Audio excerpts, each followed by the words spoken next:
Pemirsa Direktorat Jenderal Bimbingan Masyarakat Hindu Kementerian Agama RI resmi meluncurkan pendidikan Widyalaya pada Kamis sore tanggal 14 Maret 2024. Peluncuran pendidikan Widyalaya ini sekaligus merupakan kado manis Hari Suci Nyepi untuk umat Hindu seluruh Indonesia.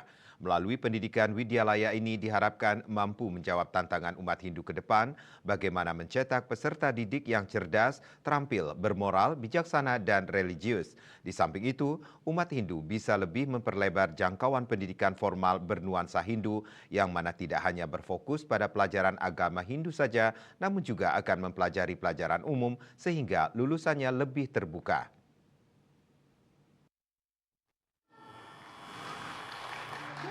Peluncuran pendidikan Widyalaya atau pendidikan umum berciri khas keagamaan Hindu ini diresmikan oleh Pelaksana Tugas Sekretaris Jenderal Kementerian Agama Abu Rohman mewakili Menteri Agama Yakut Khalil Qomas yang berhalangan hadir. Acara peluncuran dilaksanakan di ruang auditorium HM Rasidi di kantor Kementerian Agama Jakarta pada Kamis sore tanggal 14 Maret 2024. Dalam sambutannya, Abu berharap pendidikan Widyalaya ini mampu menjawab tantangan ke depan bagi umat Hindu, yakni bagaimana mencetak peserta didik yang cerdas, terampil, bermoral, bijaksana, dan religius.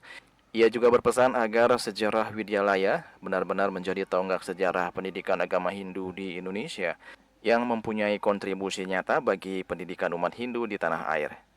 Lonseng hari ini kami berharap bukan hanya sejarah lonsengnya. Kita harus mencetak, mewujudkan sejarah itu menjadi betul-betul sejarah yang sustainable, yang kontinu dengan berbagai macam cita-cita yang kita harapkan, terutama umat Hindu yang ingin memiliki satu pendidikan yang bukan hanya mengajarkan ilmu pengetahuan umum, tetapi juga mereka mendapatkan ilmu pengetahuan agama.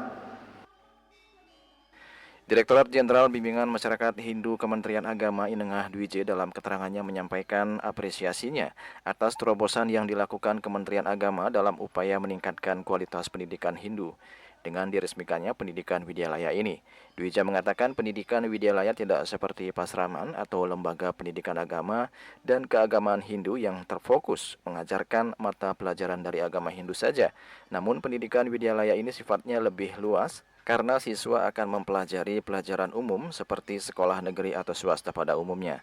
Lebih lanjut, Dwija menjelaskan, saat ini pihaknya telah mempersiapkan 13 turunan dari PMA nomor 2 tahun 2024 tentang penyelenggaraan pendidikan Widyalaya terkait dengan tata kelola pendidikan Widyalaya yang ditargetkan akan rampung pada bulan April tahun ini. Sehingga dengan demikian, memasuki tahun ajaran baru 2024, pendidikan Widyalaya sudah bisa berjalan sebagaimana mestinya.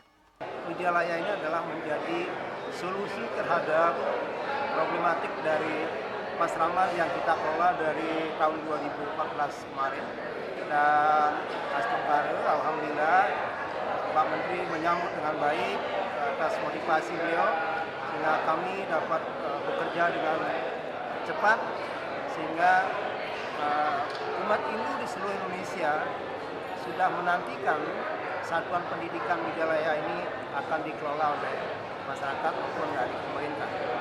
Kita sedang membuat regulasinya dulu. Jadi tata kelolanya pasti akan mengarah ke sana. Tapi kan ini dalam masa transisi 2024 ini baru bisa mulai Widyalayanya bulan Juli.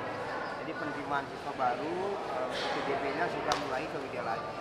Yang pasraman kemarin yang masih database-nya di Pusdatin itu nomenklaturnya pasraman itu biarkan sampai selesai.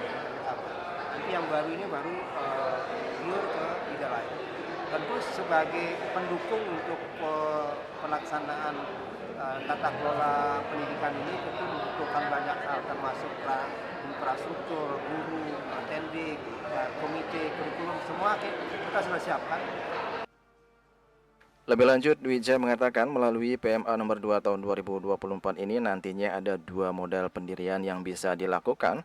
Yang pertama, transformasi atau peralihan status dari pasraman menjadi pendidikan Widyalaya. Kemudian yang kedua dengan mendirikan satuan pendidikan baru. Sementara untuk kurikulum, Dwi J menjelaskan pendidikan Widyalaya ini mengadopsi kurikulum madrasah, di mana untuk pendidikan umum mengikuti kurikulum nasional, sedangkan khusus untuk pendidikan agama, kurikulumnya ditentukan atau disusun oleh Dirjen Bimas Hindu. Untuk diketahui, saat ini sebanyak 105 pasraman formal dari 34 provinsi di Indonesia telah resmi beralih menjadi pendidikan Widyalaya. Perubahan 105 pasraman formal tersebut telah sah dan legal berdasarkan SK nomor 70/176 tahun 2024 tentang peralihan bentuk status pendidikan keagamaan Hindu menjadi Widyalaya yang ditetapkan tanggal 7 Maret 2024. Selain itu, lulusan Widyalaya nantinya setara SMA atau SMK sehingga lebih mudah memilih perguruan tinggi karena kurikulum yang diajarkan sama dengan sekolah umum. Kita baru bisa memverifikasi 105 yang sudah siap untuk alih status, dan tentu nanti sesuai dengan PMA ini kita bisa mendirikan secara langsung.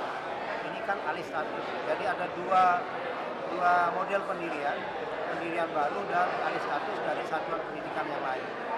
Nah, ke depan tentu apa yang disampaikan oleh Pak Sekjen, kami akan bekerja lebih keras untuk membangun yang baru, termasuk tata kelola yang sudah kita siapkan 13 turunan dari tema ini sehingga terselenggaranya acara ini dengan baik. Terkait kurikulumnya sendiri Pak, apakah ada kurikulum khusus dari Kemenak? Kurikulumnya hampir sama dengan madrasah, jadi mengadopsi kurikulum nasional, sedangkan mata pelajaran untuk agama kita yang menentukan. Dalam acara launching pendidikan Widyalaya juga diserahkan Peraturan Menteri Agama PMA nomor 2 tahun 2024 tentang penyelenggaraan pendidikan Widyalaya oleh PLT Sekjen Kemenak Abu Rohmat kepada Dirjen Bimas Hindu, dan juga penyerahan secara simbolik SK nomor 70/176 tahun 2024 tentang peralihan bentuk satuan pendidikan keagamaan Hindu untuk 105 pasraman formal menjadi Widyalaya kepada perwakilan pasraman formal. Turut hadir dalam acara launching pendidikan Widyalaya Koordinator Staf Khusus Presiden Ari Dwi Payana, Staf Khusus dan Staf Ahli Menteri Agama, Kepala Biro HDI Ahmad Fausin, Direktur Pendidikan Hindu Trimo, Direktur Urusan Agama Hindu I Gusti Made Sunarta, pejabat eselon 1 Kemenak, dan para pembimbing Hindu dari berbagai provinsi di Indonesia. Dalam kesempatan itu, Ari Dwi Payana turut menyambut baik atas diresmikannya pendidikan Widyalaya. Menurutnya, program terobosan ini betul-betul hadir untuk umat Hindu dalam upaya peningkatan mutu dan kualitas di bidang pendidikan. Kita mengucapkan terima kasih atas pelayanan dan juga perhatian yang diberikan oleh negara kepada umat Hindu. Sekiranya ini merupakan harapan yang menjadi bagian dari perjuangan dan juga harapan dari umat Hindu sejak kemerdekaan, di mana umat Hindu menjadi bagian dari Republik ini juga mendapatkan perhatian dan juga pelayanan yang sama dengan saudara-saudara kita umat-umat beragama di Indonesia. Juli Suwarti dan Ketut Semadias melaporkan.